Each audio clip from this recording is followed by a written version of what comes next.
Hi, Michael Force here again with Rise. We are on lesson number 11, the Digital Marketing Mastery course here. Let's talk about the power of profits, staircase pricing and marketing. This is one of the biggest things that most people get wrong when they're pricing out their products. They want to think, oh, well, I'll create a real inexpensive. It's just not the case. It just doesn't work well. And if you're eating away at your margins, you're eating away at your profits, and you're going to pay the price of that when your business goes bankrupt. So staircase pricing, or the ascension model, which I talked about in the startup steps, is incredibly powerful. It'll change everything from you. Every Fortune 500 company uses, from Apple on down. Think about getting in as an iPhone, and then they get you, with iTunes. They get you with the App Store. They get you with an iPad. They get you with a laptop. They get you with an iMac. That's all stair-step pricing, and it's incredibly powerful because there is going to be a segment of your customer base that will continue to buy from you. Some people will only buy the initial product, but other people, there's a percentage in the populace or the marketplace that will always buy a higher priced item. So again, you can see we did that with Digital Altitude as well, because there will always be someone who will buy Apex, there will always be someone who will buy Peak, there will always be someone who will buy Ascend, there will always be someone who buys Rise and Base and Aspire. So you want to make sure that you have a tiered price or product mix, and staircase pricing is incredibly powerful, and nearly every Fortune 500 company uses it. So it's an incredibly powerful model. Let's jump in and dig into lesson number 11, and I'll break it all down here for you. So I'll see you on the inside. Welcome to lesson number 11 of the Rise Digital Marketing Mastery course here. This is the power of profits, staircase pricing, and product mix marketing here. Let's jump into it here.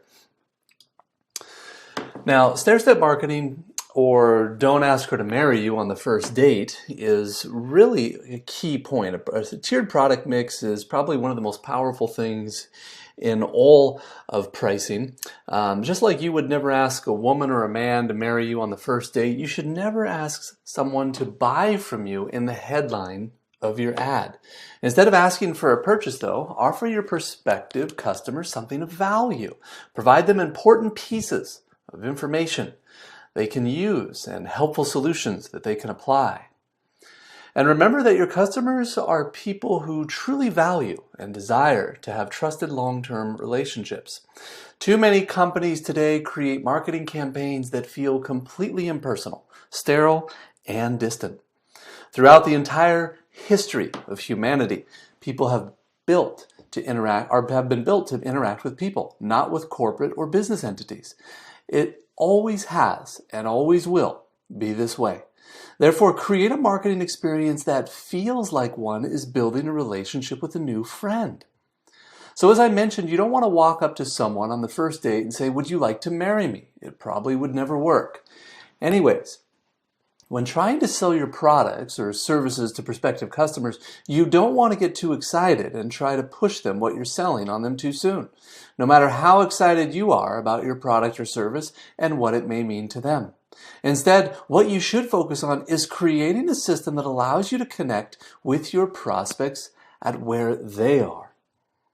You should work to build trust over the course of time and eventually to stair-step them from where they are up the steps to becoming a customer, and then bringing them even further up the steps by having them purchase more and more and more from you over time.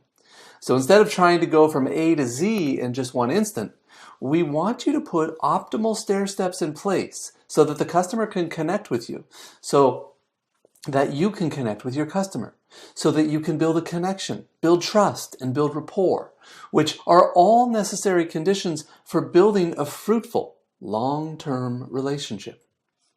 Small action steps lead to big results over the long term. As you build your stair-step marketing system, you'll find many different people that prefer to take small steps, which will add up to big results in the long term. So here, the objective is to optimize the entire system, not just get at the golden eggs by killing the goose. You see, when you act too aggressively or too pushy in a way that we're obviously trying to get to sale too soon, what we often do is scare off the prospect, just like we might scare off a potential mate if we approach them too aggressively. Moreover, we shouldn't consider our tactics or strategies success just because we made the sale. If we pushed our prospects into buying as a result of any aggressive tactics on our part, we will never see them again. We will never upsell them, and we will never see any of their friends again. who would have been potential customers. So what we want to do here is to ask for a small action steps and small commitments from your prospect that will eventually be put together into a system leading to big results. This way, we slowly gain the trust, build the rapport, and create the connection, which are all necessary to build a long-term relationship that will prove so profitable in the long term. But what we don't want to do is kill any geese to try to get at the golden eggs by asking for the purchase too soon or by purchasing or pushing too hard. Build it and optimize it for one customer, then attract many. So we're going to talk about a format that you can use to stair-step prospects so that they can become customers and then purchase more products from you. We'll start with a simple formula, but the key here is to build your stair-step marketing system for one person. That is your customer avatar. And after you've designed a personalized relationship-oriented experience, then open up your funnel to scale up your lead generation on the front end. So what most businesses tend to do is they try to create a product or service and then try to go out and just get people to buy it. What I'm asking you to do is create a stair-step marketing system that gets people interested first, that educates them, that asks them to subscribe to your list, to give you their name and email address or other contact information, and then ask them to purchase a product and become a customer, and then upsell them to other products, and then sell them more products over the life of that relationship. Once you've created this personalized system that's optimized for one human being, all of the touch points communicated with them are completely on an individual level.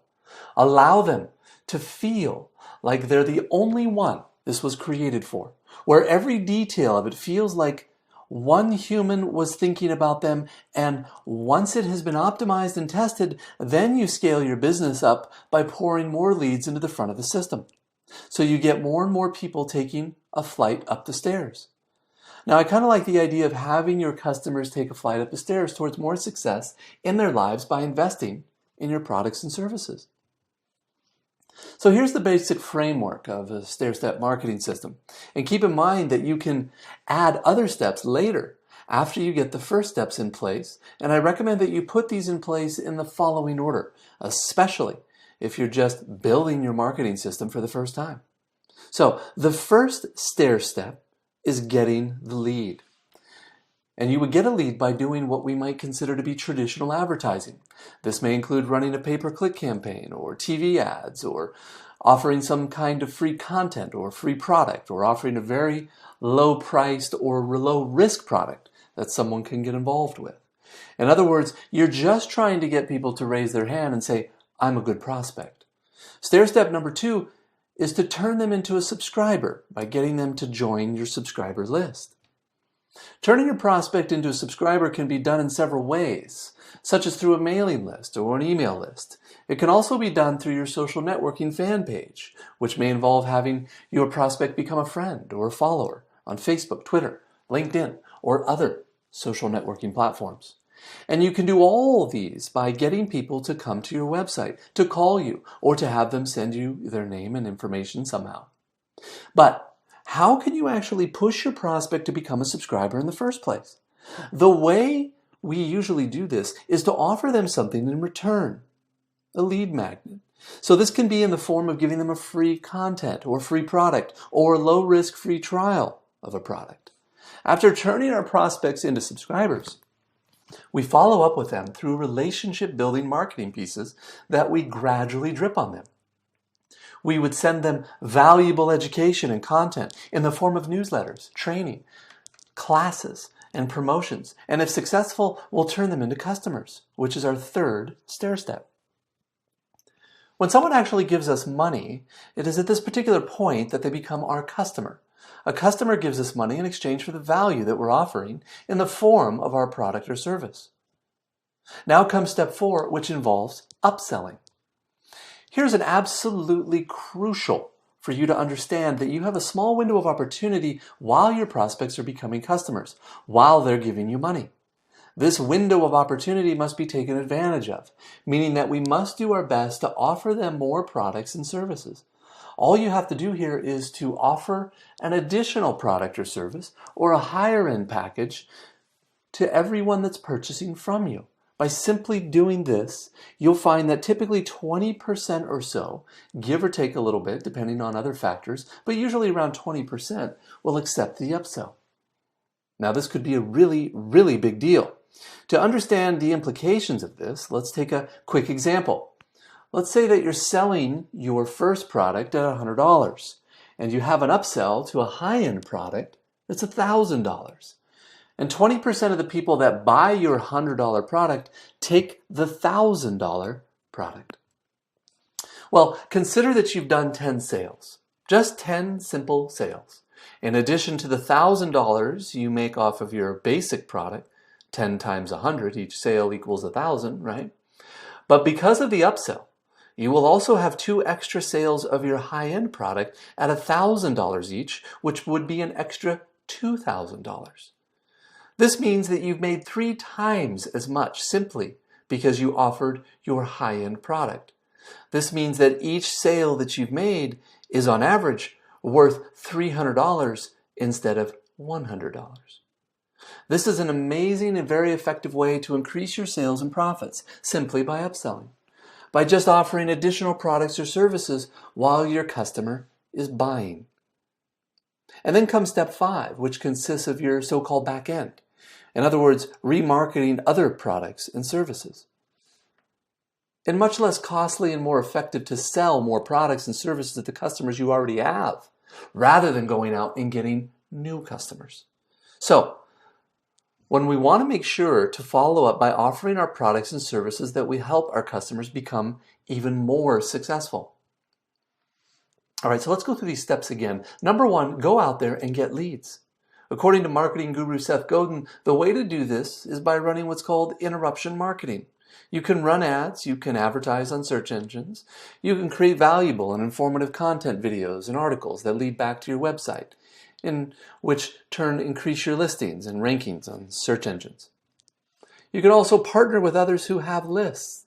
But while doing this, there's a key factor that you must never forget, which is to always promise results, benefits, and relief.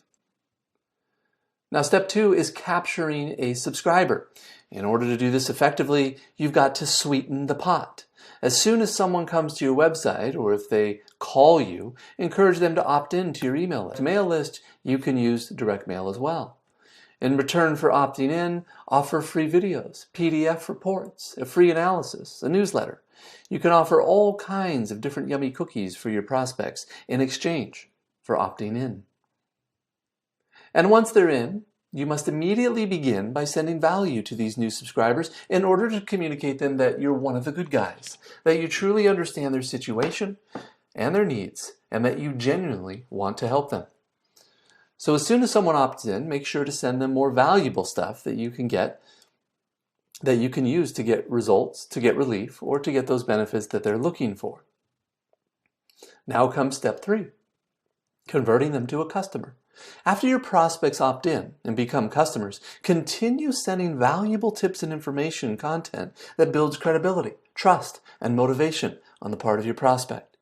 And if you recall, I talked about the importance of educating your prospects regarding the urgency of acting now, educating them about problems that arise if they keep delaying in solving a certain problem, and educating them about the advantages of taking action now. Therefore, it is important that you include in your marketing communications occasional special offers that contain additional value bonuses and promotions. For instance, every once in a while, tell your customers that if you order today, I'm going to add this bonus or I'm going to do a special promotion. Furthermore, invite your prospects to interact with you to take advantage of user-generated content. One of the things that I like to do is ask my prospects to ask the people on my list to send me questions, to send me their stories, and often I'll use this in my content and my follow-up emails. And of course, here when converting to a customer, you need to create sales letters, sales material, and other conversion materials, which we'll be learning about more in this program. Now for step 4, upselling at a point of purchase. The highest probability of getting someone to buy something from you is when they're already buying something else from you during a purchase. But you must keep in mind to always make sure that you upsell relevant and valuable information to the original purchase so that it makes sense and is congruent. To illustrate this, let's say that I'm selling a book about dating. I'll probably don't want to offer an upsell on how to get discount plane tickets when traveling to foreign countries because it doesn't make sense. On the other hand, if someone's buying a book about dating, I might attempt to upsell them an advanced course on dating because that makes sense. It's relevant and valuable to the first item they purchased. Someone who's purchasing the first thing is probably going to be interested in the second thing. It's also important to remember that whatever someone saw in the original ad, whatever someone responded to, whatever caused them to opt in and then purchase their first product, that whole line of thinking, well, they're just kind of becoming more and more qualified for whatever upsell that you're offering. We also very often tend to make a common mistake by thinking to ourselves something like, well, someone just bought a product on dating, so they probably don't want another one. In fact, it's actually the other way around. If someone just purchased a product on one topic, this makes them even more likely to purchase another product about the same topic. When we become interested in something, we never just settle for one product or service related to this thing. We don't just buy one or get one of them. We often try multiple approaches with multiple solutions. For example, I play the guitar, and even though I don't have long hair and run around playing heavy metal guitar anymore, I still like to pick up my guitars and play them once in a while, and even though that's a little hobby that I have on the side, I still have a whole bunch of different guitars. I just don't have one of them.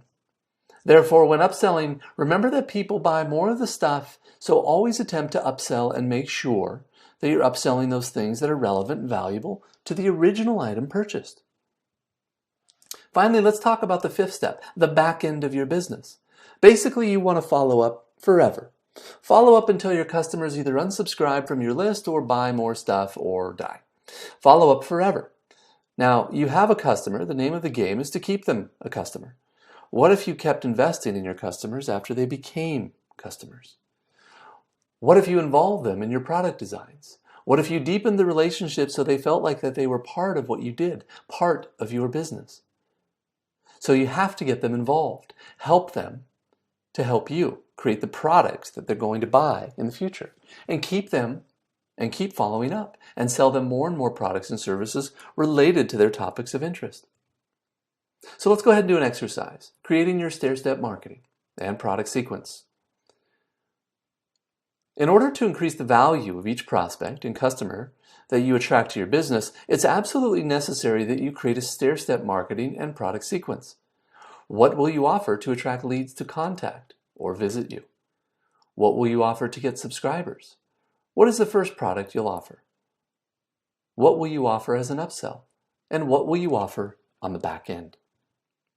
So let's use this exercise now to mentally design what our stair-step marketing and product sequence will look like. Of course, we can fine-tune it later, but right now, we want to imagine it all in one sequence implemented from the customer's perspective. Again, the stair-step sequence must make sense from the customer avatar's perspective. It should stair-step them from a logical chain of events that ultimately lead not just to purchasing, but to purchasing more and more products that make them feel like their products or services were built just for them. So what you want to do now is close your eyes and imagine that you are your customer. What would cause you to respond? What would cause you to purchase? Okay, so the first question, what will you offer to generate leads and acquire subscribers? What could you offer that would make people flock to call you, visit your website, respond, and become a subscriber? Next, what is the first product that your customers should buy in order to start their relationship with you? What's the first product that can start off the relationship with little risk, but one that could be best get you involved with as a customer? Next, what product will you upsell, and then what will you offer next after someone becomes a customer? What are the next products that someone should purchase after the first product? One should offer an upsell and then continue to follow up and remarket other products and services. Now, by the way, like I said, you can break apart each of these steps and make them into multiple steps. So for example, let's say you offer an upsell. Once you've got one upsell in place, make sure you are working to add another one, so that after someone accepts one upsell, offer, you are prepared to ask them for an additional one. I sometimes have people come to some of my websites and buy every single one of my products. They just say yes, one after another, after another, after another. Why? I mean, every once in a while you get someone who's interested in the topic and has a lot of money. And those jackpots can be very, very valuable. So you can take each of these steps and break them down into additional steps. So let's start working on these 3 questions, and I will see you on the next lesson. Take care, and we'll see you there.